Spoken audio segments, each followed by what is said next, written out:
මොකද්ද පුතා නම් පොතේ? අමල්ගේ පල්ලා. ආචාර්ය ඩොන් පීටර් පියතුර.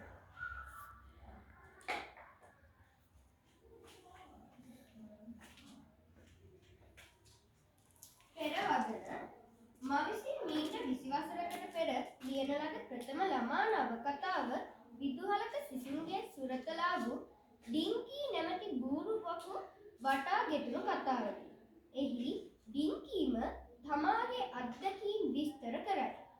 මා දැන් ඔබ අත තබන මේ අලුත්ම නවකතාව අමල් නැමැති ඔබ වැනි ළමයෙකු හා ඔහුගේ සුරතල් බල්ලා අතර සම්බන්ධයද බල්ලාගේ හපන්කම්ද දක්වන ප්‍රබන්ධයකි.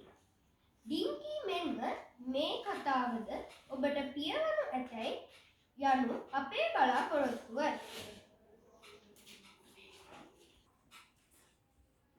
එදින සවස සැරවර විදුලි කෙටීමත් මහ හඬින් අහස සැසලුමත් සමග කඩා වැටුණු වැස්ස තුරුල් වී ගොස් දැන් මද වශයෙන් වැසි පොද වැටුණා පමණි.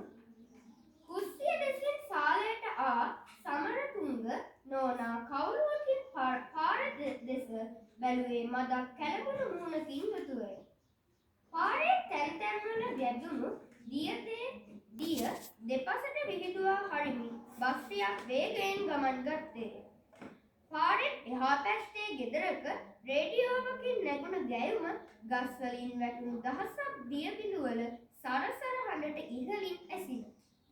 සමරතුංග නෝනාගේ දියණියන් වූ සොළොස්වියේ සාගරිකා සාලයේ පසෙක වාඩි වීගෙන පොතක් කියවමින් සිටියාය. ඈ ළඟම ගෙදර ලොකු බල්ලා වූ ටිමි බිම වැතිරගෙන නිදා සිටියේය. වැස්ස නිසා වූ සිසිලස හේතුවෙන් ඌට නින්දෙන් වැඩි සුවයක් දැනෙන්නට ඇත. කොළඹ පහේ තිඹිරිගස්යාය පාරේ මේ නිවස අලුතෙන් ගොඩනගන ලද දෙමහල් පායකි. වැස්ස පෑවුවා වගේ දැන් පුතාට ආවැරකි. සමරතුංග නෝනා තමාටම කියා ගන්නාක් මෙන් පැවසුවාය. කුඩේ ගෙනියන්න කිව්වහම ගෙනිච්චේ අන්ධකාර වැටෙන්න ඉස්සර ආවොත් හොඳයි. සාගරිකා දැස පොතෙන් ඉවතට නොගෙනම වැස්ස පායපු හින්දා දැන් එයි කීවාය. සමරතුංග නෝනා යළිත් මෘතන්ගේ දෙසට පිය නැගුවේ නොසන්සුන් බවකින් යුතුවය. පෑ කාලක් පමණ ගත වී ගියේ. දැන් ඇඳිර වැටීගෙන එයි. ඉදිරිපසින් ගෙට ඇතුළු වන දොර ළඟ විදුලි සීනුව නාදුවිය. සාගරිකා පොතපත දෙස බලාගෙනම හෙමිහිට නැගිටිනවා සමග කණික කුස්සිය දෙසින් ආ සමරතුංග නෝනා මල්ලී නේද කියමින් සාගරිකාට පෙරටුව ඉදිරියට ගොස් දොර ඇරියාය.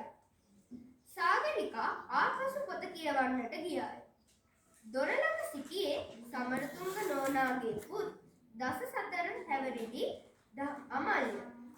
පුතා තෙමුණද? සමරතුංග නෝනා ඉතා සැලකිලිමත්ව විමසුවාය. පොඩ්ඩක් තෙමුණා. ඔය කමිසේ තෙමිලා නේද? ඔළුවත් තෙමිලා. කුඩේ ගෙනියන්න කිව්වහම ගෙනිච්චේ. මොකද්ද ඔය ලේන්සුවක් වහගෙන? බඩක්. මොකක්ද? අමල් ලේන්සුවක් මදක් ඉස්සුවේය. අපෝ ඔය මොකක්ද? බලුකුක්ෙක්නේ. අමල් බලුකුක්කකු ගැන කතා කළ විගස සාගරිකාද නැගිට ඉදිරියට ආවාය. අමල් ලේන්සුව ඉවතටගෙන බලු පැටවා බිම තැබුවේය. අපොයි උගේ හැටි සාගරිකා කීවාය. කොහෙන් උස්සගෙන ආවදෝ කව? හැටි මොකක්ද බල්ලෙකුගේ හැටි? අමල් සාගරිකා දෙස රවා බැලුවේ. බල්ලෙකුට අං නැහැ, හොඬවලක් නැහැ. බල්ලෙකුගේ හැටි තමයි මූට තියෙන්නේ. බලාපල්ලකෝ ඒකේ සැරේ. සෝඩ බෝතලයක් ඇරියා වගේ සාගරිකා සිනාසුනාය. බලු පැටවා බඩ ගන්නාක් මෙන් අමාරුවෙන් ඔබ මොබ ඇවිදින්නට විය. තිමි නැගිටවි ඌ ඉඹ බලා නගුට වනා ඌ පිළිගත්තේය. කොහෙන් ගෙනාවද ළමයෝ මේකව? සමරතුංග නෝනා ඇසුවාය. මං එනකොට ඌ පාරායිනේ හිටියා. වැස්සට හොඳටම තෙමිලා. අමල් කියාගෙන ගියේය. මාව දැක්කහම ඌ මං පස්සේ ආවා. මං ඌව ආපහු යන්න බැලුවා. ඒ උනත් මං ටිකක් දුරට ගියාම ඌ කෙඳිරි ගගා ආයෙත් මං දිහාවටම ආවා. කොහේ පාරට ආවද දන්නේ